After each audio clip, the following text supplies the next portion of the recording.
गणतन्त्रवादका पक्षमा छ भन्ने कुरा समाजवादी मोर्चाको नामबाट हामीले आयोजना गरेको कार्यक्रमले प्रश्न पार्यो। जब राजावादीहरूको वितण्डा र तिनको आततायी क्रियाकलापको भण्डाफोड भएपछि हामीले फेरि यो अभियानलाई निरन्तरता दियौँ।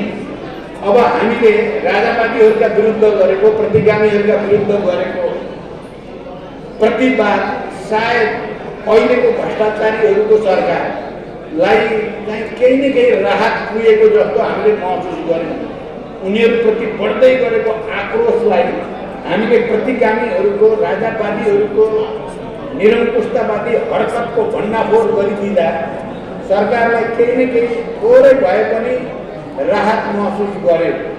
र तपाईँहरूले सुन्नुभयो, यिनै प्रधानमन्त्री म सुन्दैछु आज पोखरा नै आएका थिए, तिनैले प्रतिनिधि सभामा भनेका थिए भव्य र सभ्य सभा हामीले आयोजना गरेको प्रतिगामी विरोधी सभालाई भनेर पनि बोलेका थिए। म सुन्दैछु आज आएर राजासँग मिल्ने अभियान हो प्रचण्डको भनेर पनि कहीँ न कहीँ बोलेरै भन्ने सुन्छु। म त अहिले त अरू धेरै बोल्नु छैन।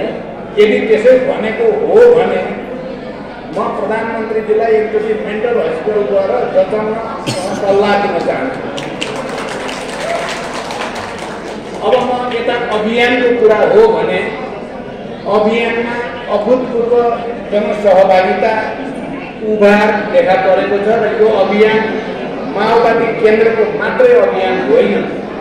यो नेपालमा विकास र समृद्धिको आकांक्षा राख्ने तमाम नेपाली जनताको, देशमा राजनीतिक स्थायित्व खोज्ने सबै नेपालीको र राष्ट्रिय स्वाधीनता र राष्ट्रिय एकताको खोजी गर्ने सम्पूर्ण देशभक्तहरूको अभियान गर्न पुग्यो।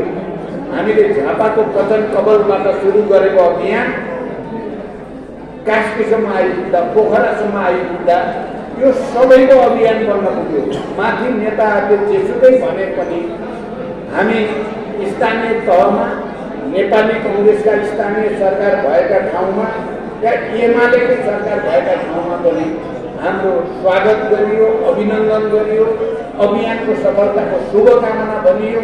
कयौँ ठाउँमा उहाँहरूले प्रत्यक्ष हामीलाई सहयोग पनि पुर्याउनु भयो।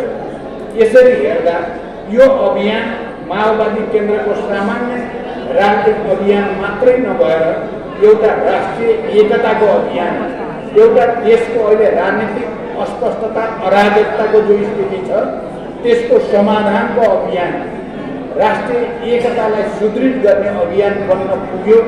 र हामीले के महसुस गरेका छौँ भने हाम्रो पार्टीका सबै वरिष्ठ उपाध्यक्षहरू, महासचिव र विभिन्न ठाउँमा उपमहासचिव समेत पनि संलग्न भएर हामीले यो अभियानमा मजदुर किसानका कुरा सुनेका छौँ, व्यवसायीका कुरा सुनेका छौँ, शिक्षक कर्मचारी बुद्धिजीवीका कुरा सुनेका छौँ, नागरिक समाजका कुरा सुनेका छौँ र समग्रमा अबको नेपाली राजनीतिको दिशा के हुने, कसरी अगाडि बढाउने भन्ने बारेमा यति धेरै सामग्री सङ्कलन भएको छ। हामी त्यसको संश्लेषण गरेर देशमा आउने दिनको राजनीतिक डिस्कोर्स तयार पार्ने प्रक्रियामा छौँ र अब यो प्रक्रियाको एउटा पाठ, खास गरी मध्य पहाडी लोकमार्ग केन्द्रित जनजागरण अभियानको एउटा पाठ पोखरामा भोलि आयोजना हुने सभा, चिप्लेढुङ्गामा आयोजना हुने सभा सकिएपछि एक चरणको मध्य पहाडी लोकमार्ग अभियान रोकिनेछ। यसबीचमा विभिन्न सङ्घ संस्था, पार्टीहरू, स्थानीय सरकार सबैले दिएका ज्ञापनहरू, मागहरू, बजेटमा यी कुरा पारिदिनु पर्यो भनेर गरिएका आग्रहहरू सबैलाई केन्द्रित गरेर भोलि बेलुका हामी काठमाडौँ गएर सरकारलाई यी सबै विषयहरू, यसको गम्भीरता कसरी देखा परेको छ भन्ने बारेमा सरकारलाई बुझाउने र बजेटमा यी कुराहरू परेनन् भने त्यसको परिणाम अझ गम्भीर हुन सक्छ भनेर चेतावनी दिने हदसम्म हामी जाँदैछौँ।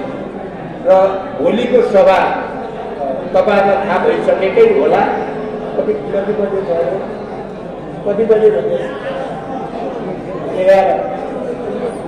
11 बजे हुने सभा हामीलाई लाग्छ यहाँ कास्की जिल्लाको जनताले, यहाँका सबै नागरिक समाज, बुद्धिजीवी सबैले पनि यो अभियानको विकासक्रम नजिकबाट हेर्नु भएकै छ भन्ने लाग्छ र ठुलो सङ्ख्यामा भोलि चिप्ले ढुङ्गामा जनताको केन्द्रीकरण हुन्छ भन्ने पनि हामीले ठानेका छौँ। अहिलेको यो पत्रकार सम्मेलन मार्फत तपाईँहरूले सम्प्रेषण गर्ने समाचारले पनि त्यसमा सकारात्मक भूमिका खेल्छ। अब